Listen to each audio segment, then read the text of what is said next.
বিবাহ করেছে আপনার যেহেতু আপনার নতুনই বলতে গেলে 2-2.5 বছর।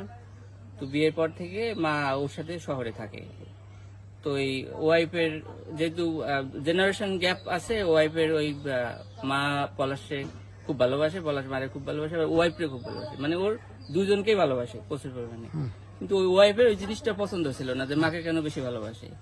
এই সাধারণ টুকটাক ছোটখাটো ব্যাপারগুলো আমরা মাঝে মাঝে শুনতাম, আর এটাকে আমরা বেশি গুরুত্ব দিতাম না।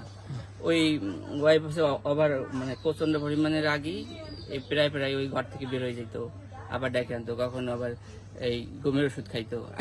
এরকম ঘটনা কতদিন? এরকম ঘটনা বিয়ের 6-7 মাস পর থেকে শুরু করছে টুকটাক। তো আমরা বুঝাইতাম, আবার ঠিক হইতো, এভাবে চলে। এগুলো আমরা কোনো গুরুত্ব দিতাম না, জানি যে বউ শাশুড়ির সম্পর্কগুলো এরকমই হয়। এখন ওর ওর চাহিদা হচ্ছে যে মাকে পাঠাই দাও, এখন ও তো মাকে গ্রামে পাঠাবে না। এই নিয়ে ওয়াইফরে যেহেতু ভালোবাসতো, ওয়াইফ দেখা যায় ওই চাপটা প্রয়োগ করতো প্রায় প্রায়। তো এরকম সবসময়, গতকালকে মার সাথে কথা হইলো, বলে যে ও তো ঘর থেকে বেরোয় গেছে, এরকম দৌড়দৌড়ি করতেছে, গাড়ির নিচে ঝাঁপ দেয়, পলাখানে, মানে এরকম আত্মহত্যার নাটক বিভিন্ন সময় বিভিন্ন ভাবে করে, যাতে একটু ভয় দেয়, আর বলে যে মাকে গ্রামে পাঠাই দাও। গতকালকে নাকি র্যাব অফিসে গিয়েও ই করছে, মানে সারাদিন অনেক সিন ক্রিয়েট করছে, গালাগালি করছে ওর বউ, যে মাকে পাঠাই দাও গ্রামে, মা থাকতে পারবে না। তো বলতেছে না, সেটা হয় না। এভাবে বুঝে শুনে অফিস থেকে নাকি অনেকেই বলছে যে এটা শ্বশুর শাশুড়ি নিয়ে একসাথে থাকতে হয়। তারপর বুঝে শুনে নিয়ে আসছে রাতে, আবার আজকে সকালবেলা আবার নাকি আবার সে অশান্তি শুরু করছে, ঘরের ভিতরে ভাঙচুর, এটা সেটা করে, কাপ পিস ছুঁড়ে ফেলাচ্ছে। এই পর্যায়ে পলাশ অফিসে চলে গেছে, অফিস টাইপে। হ্যাঁ, আজকে অফিসে তারপর মা আমাকে ফোন দিয়েছে যে পলাশে তো অফিসে গেলে সবসময় ফোন দিই, আজকে তো ফোন ধরে না।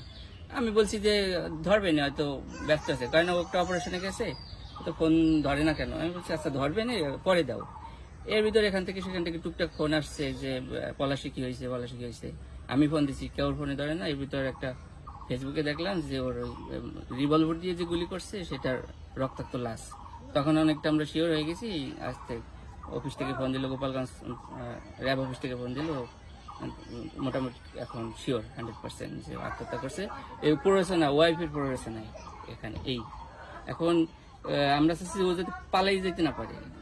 ও আত্মহত্যা করার পর খুব মানে ঠান্ডা গলায় বলছে যে আমরা জানতে চাইছি যে আমার বড় ভাই যে পলাশ কয় ও সম্ভবত আত্মহত্যা করছে। এটা ঠান্ডা মাথায় বলে, ফোন রাখেন, ও সম্ভবত আত্মহত্যা করছে।